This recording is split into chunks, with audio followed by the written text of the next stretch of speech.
This video will show how a university is able to assist students in resolving deposit refund disputes using Smartsettle ONE. At our fictional university, tenant deposit disputes are informally regulated by the university's students' union. All landlords are provided an incentive to sign on to the student union's statutory dispute resolution system. This system also allocates a volunteer graduate student from the university's law school to guide the student tenant through the process. The university has chosen to help both student tenants and landlords resolve these disputes in a collaborative and fair way by using Smartsettle ONE's online negotiation process. In our representative dispute, Seb has rented an apartment and paid a $2,000 security deposit. Landlord Leo has just done the exit inspection and reports damage. Leo has indicated to Seb that he will not refund any of the deposit, and Seb disputes Leo's assessment.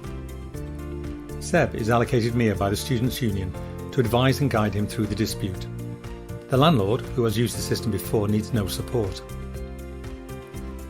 Mia, who is trained in using Smartsettle ONE, explains the process to Seb. He practices using Smartsettle ONE with the online robot that represents a second party.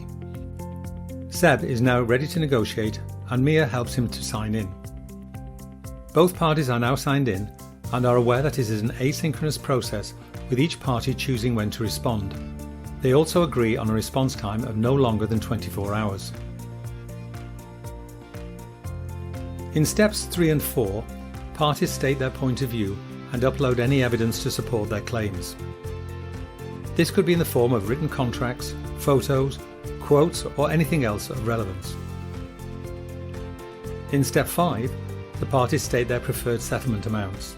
This sets up the negotiating range. Seb has offered to accept a partial refund of $1,500, while Leo prefers no refund. The final settlement therefore lies between $0 and $1,500. Mia, like Leo, has experience with similar negotiations and drafts a clear agreement framework.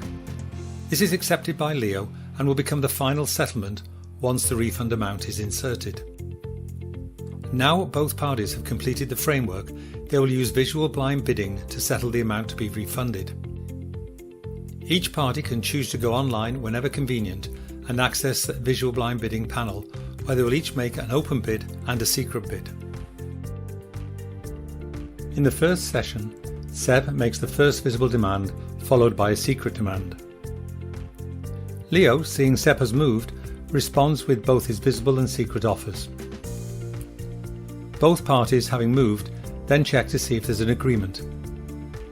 There is no agreement. In session 2, when Seb goes online, he sees that Leo has already moved his open offer. They check if there is an agreement, but still no agreement. Neither party is aware that the gap is now only $300.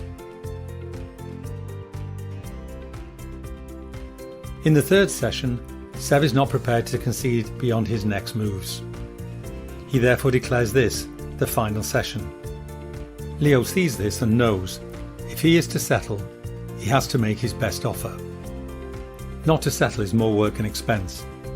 He has been holding back and now makes his largest concessions. They check for an agreement.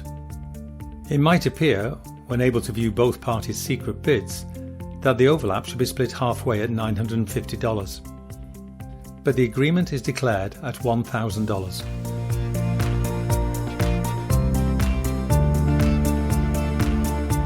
You've seen how Smartsettle's visual blind bidding shares the overlap to produce an agreement. Rather than split the difference, Smartsettle rewards collaborative behavior with an algorithm that's also known as smallest last move, which divides the overlap in the ratio of the last moves. This algorithm discourages holding back, which produces increased settlement rates. Leo is satisfied with an outcome of $1,000, as this is $100 less than he offered. And Seb is also very happy, as it is $200 more than he demanded. The agreed settlement amount is now included in the framework, and it becomes the final agreement available as a PDF. Maya, the facilitator, thanks both Seb and Leo, and reminds the parties to each download a copy for themselves. You've seen how most Smartsettle ONE negotiations settle when the secret bids overlap. And we've explained how Smartsettle rewards collaborative behavior when dividing the overlap to discourage holding back and increase settlement rates. Had there been no overlap, with only a small gap, the parties certainly would not have wanted to walk away. In that case, they can agree to use the small gap closer to create an agreement.